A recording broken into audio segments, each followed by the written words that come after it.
यह कहानी है भोपाल में स्थित कठारा हिल्स की, जहां एक पिशाचनी का खौफ इतना ज़्यादा बढ़ गया था कि परिवार का वहां रहना बेहद मुश्किल हो गया था। लेकिन कहानी की असली शुरुआत होती है भोपाल के छोटे से गांव बाबू खेड़ी से, जो कि जंगलों के बीचों बीच बसा हुआ था। और यह कहानी तकरीबन आज से 30 साल पुरानी है।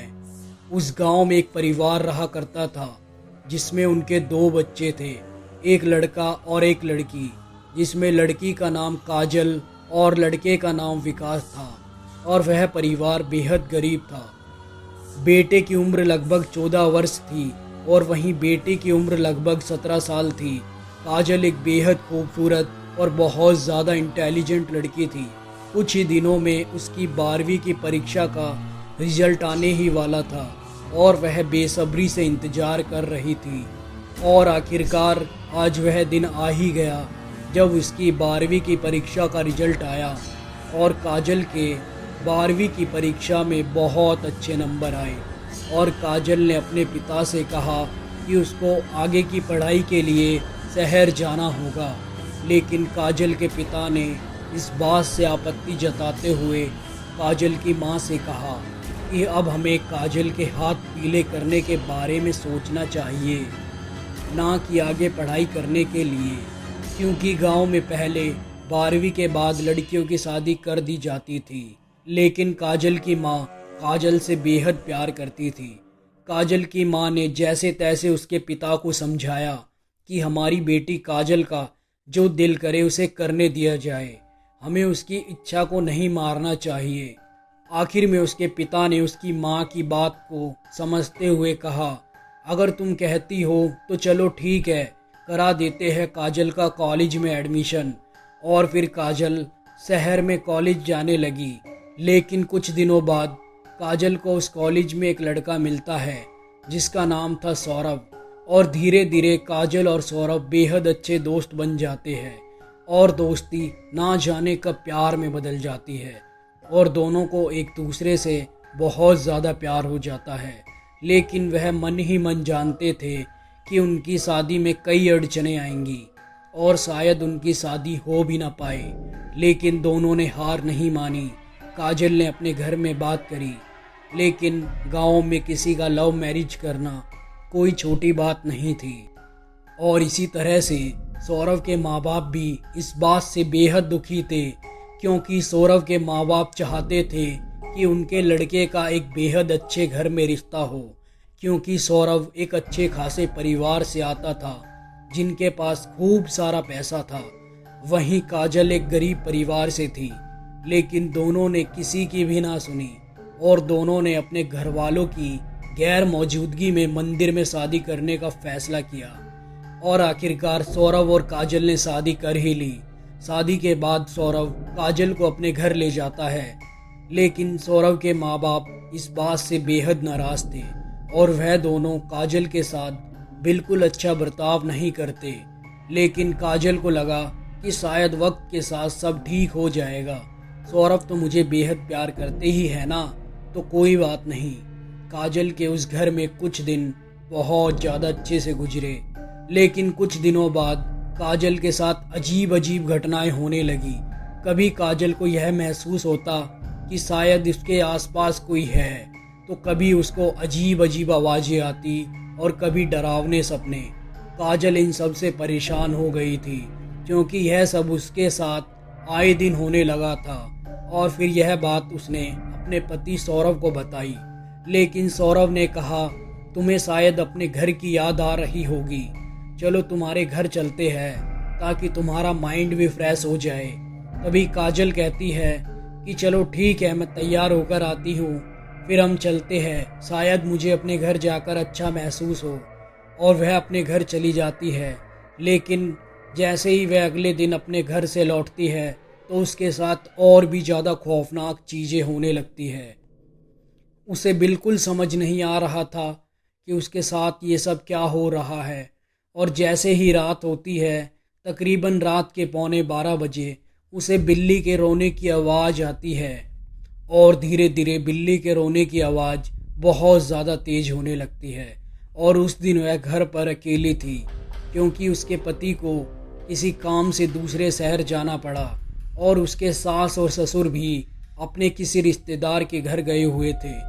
और फिर काजल जैसे ही घर का दरवाज़ा खोलकर बाहर देखती है तो उसे कुछ भी दिखाई नहीं देता, लेकिन अचानक घर के सामने झाड़ियों में से एक काली बिल्ली एकदम बाहर निकलती है और वहीं रुक जाती है और काजल को घूर कर देखने लगती है। काजल यह सब देखकर बहुत डर जाती है और वह बिल्ली फिर अचानक से काजल को देखकर मुस्कुराने लगती है। अचानक काजल देखती है कि बिल्ली के पीछे उसे एक परछाई दिखाई देती है।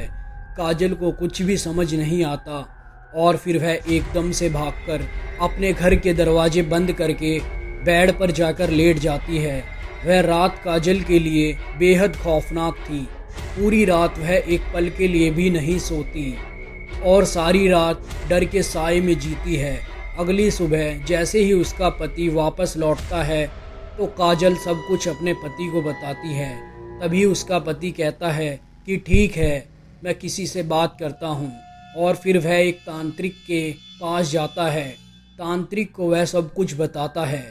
तांत्रिक फिर जैसे ही उनके घर आता है तो वह उसकी पत्नी को देखते ही कहता है कि इसके ऊपर किसी बहुत बुरी आत्मा का साया है और इसे ठीक करना मेरे बस की बात नहीं। और वह तांत्रिक घबराकर वहाँ से भाग जाता है। उसके पति को कुछ समझ नहीं आता। धीरे धीरे रात होने लगती है और जैसे ही रात करीब आती है काजल फिर से डरने लगती है, क्योंकि उसके दिमाग में वही सब चीज़ें चलती है कि जैसे ही रात होगी तो उसे फिर से खौफनाक चीज़ें दिखेंगी, कभी सपने में तो कभी हकीकत में। इसलिए काजल रात होने से भी डरने लगती है। लेकिन फिर रात को जैसे तैसे उसका पति काजल को सुला देता है। पर जैसे ही रात के करीब 3 बजते हैं तो काजल बहुत ज़ोर ज़ोर से चिल्लाकर उठती है। उसका पति देखता है कि काजल बहुत तेज तेज रो रही है। तभी वह पूछता है, क्या हुआ काजल? तो काजल कहती है कि मुझे ऐसा महसूस हुआ कि जैसे कोई मेरा खून पी रहा हो। उसका पति कहता है, यह सब तुम्हारा कोई सपना होगा काजल। लेकिन काजल कहती है, नहीं, मुझे यह कोई सपना नहीं लगता, क्योंकि मेरे पैर में अभी भी बहुत ज़्यादा दर्द हो रहा है। फिर उसका पति जैसे ही उसके पैर की तरफ देखता है तो उसे किसी के काटने के निशान दिखते हैं और वह निशान बहुत ही ज़्यादा अजीब थे, क्योंकि वह देखने में ना तो किसी इंसान के थे और ना ही किसी जानवर के।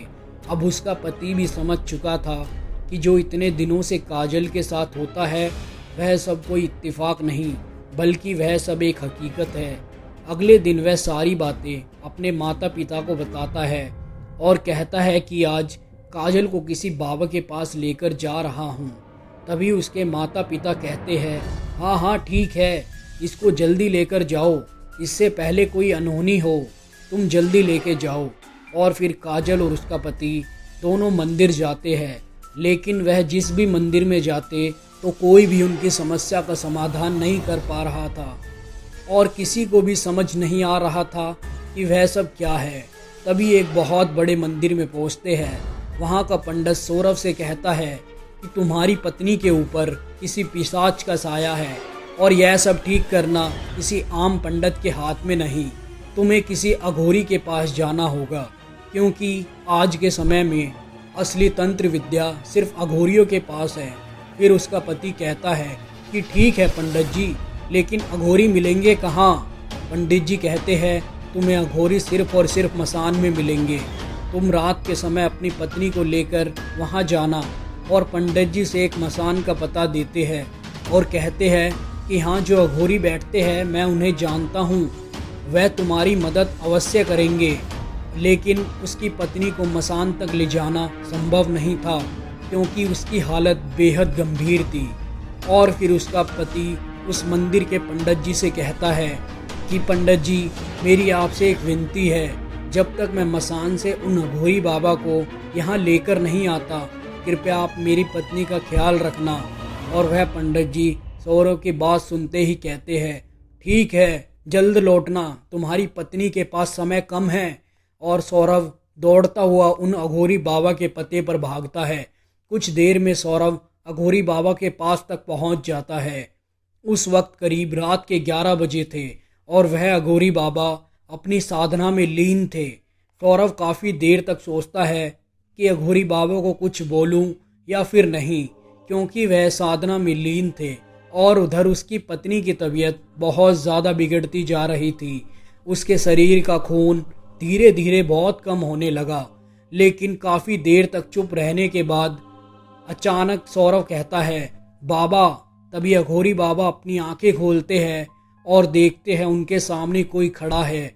वह पूछते हैं, तुम कौन हो बालक, और इतनी रात को यहाँ क्या कर रहे हो? तभी सौरभ बहुत जोर जोर से रोने लगता है और कहता है, बाबा मेरी पत्नी को बचा लो, वह मर जाएगी। बाबा कहते हैं, क्या हुआ मुझे बताओ।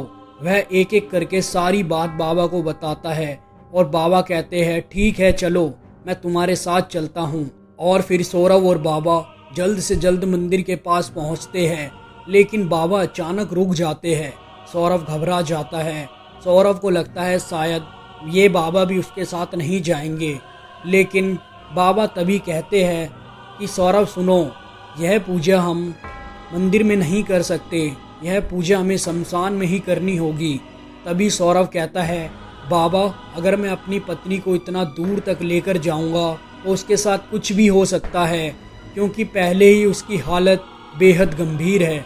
बाबा कहते हैं, कोई बात नहीं, यहाँ थोड़ी दूर पर ही एक शमशान है। सौरभ कहता है, ठीक है। और फिर सौरभ जल्द से जल्द अपनी पत्नी को लेकर बाबा के साथ शमशान पहुँच जाता है। बाबा सौरभ से कहते हैं कि तुम जल्दी से जल्दी जाओ और किसी जानवर का मांस और एक कटोरे में जानवर का खून लेकर आओ। सौरभ भागता हुआ जाता है और वह सारी चीज़ें लेकर आता है। तभी बाबा एक गोला बनाते हैं और उस गोले में उसकी पत्नी को बिठा देते हैं और वहीं उस जानवर का मांस और खून से भरा कटोरा रख देते हैं और उसकी पत्नी को समझाते हैं कि सुनो बेटा, चाहे कुछ भी हो जाए तुम्हें इस गोले से बाहर नहीं निकलना, चाहे कुछ भी, मतलब कुछ भी। अगर तुम इस गोले से बाहर निकले तो मैं भी फिर कुछ नहीं कर पाऊंगा, और जैसे ही मैं इशारा करूं तो तुम इस गोले में रखे हुए इस मांस के टुकड़े और खून से भरे हुए कटोरे को गोले के बाहर रख देना। और यहाँ पर मैंने कुछ सामग्री रखी है, तुम जल्द से जल्द इस सामग्री को इस अग्नि में डाल देना। लेकिन यह सब करना इतना भी आसान नहीं, क्योंकि वो धीरे धीरे तुम्हारा खून चूस रही है, क्योंकि वह कोई आम पिशाच नहीं है, वह एक रक्त पिशाचनी है और यह सब तुम्हारे किसी अपने ने ही किया है। तभी सौरभ पूछता है, किसने बाबा? बाबा बोलते हैं, यह सब मैं नहीं, वही पिशाचनी ही तुम्हें बताएगी। फिर अघोरी बाबा अपने मंत्र का उच्चारण शुरू करते हैं और जैसे ही यह सब शुरू होता है तभी उसकी पत्नी की तबीयत और ज़्यादा बिगड़ने लगती है। अचानक सौरभ को एक औरत दिखाई देती है। वह औरत इतनी खतरनाक थी कि कोई भी उसको देखते ही घबरा जाए और धीरे धीरे करीब आने लगती है। तभी वह अघोरी बाबा सौरभ की पत्नी से कहते हैं कि जल्द से जल्द यह मांस के टुकड़े और खून से भरा कटोरा गोले के बाहर रखो। लेकिन उसकी पत्नी बहुत ज़्यादा घबरा जाती है और उसकी तबीयत बिगड़ने लगती है। वह घबराकर उठकर बाहर जाने की कोशिश करती है, लेकिन तभी अघोरी बाबा कहते हैं कि रुको, अगर तुम इस गोले से बाहर गई तो तुम्हारा और तुम्हारे पति का बच पाना बेहद मुश्किल है। अगर तुम्हें अपनी जान बचानी है तो वापस आकर बैठ जाओ और जो मैंने कहा है वो करो। फिर जैसे तैसे हिम्मत करके उसकी पत्नी उस कटोरे को और मांस के टुकड़ों को जल्द से जल्द गोले से बाहर रख देती है। वह पिशाचनी फिर आते ही एकदम मांस के टुकड़ों को उठाकर खाने लगती है और खून के कटोरे को मुंह से लगाकर पीने लगती है। तब फिर अघोरी बाबा फिर से कुछ मंत्रों का उच्चारण करते हैं और धीरे धीरे पिशाचनी को अपने वश में कर लेते हैं और फिर उससे पूछते हैं, बता तुझे किसने छोड़ा इसके ऊपर? पिशाचनी जोर जोर से हंसने लगती है और कहती है कि मैं इसका खून पी जाऊंगी। बाबा कहते हैं कि तुझे इसका खून पीने के लिए किसने भेजा? वह कहती है, मुझे इस लड़के की माँ ने ही भेजा है, क्योंकि वह इसको बिल्कुल पसंद नहीं करती।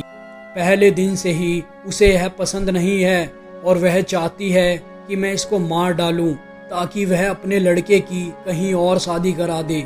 मैं इसको नहीं छोड़ने वाली। आज का दिन इसका आखिरी दिन है इस दुनिया में। इतने में बाबा पूछते हैं कि तुझे इसके ऊपर कब छोड़ा।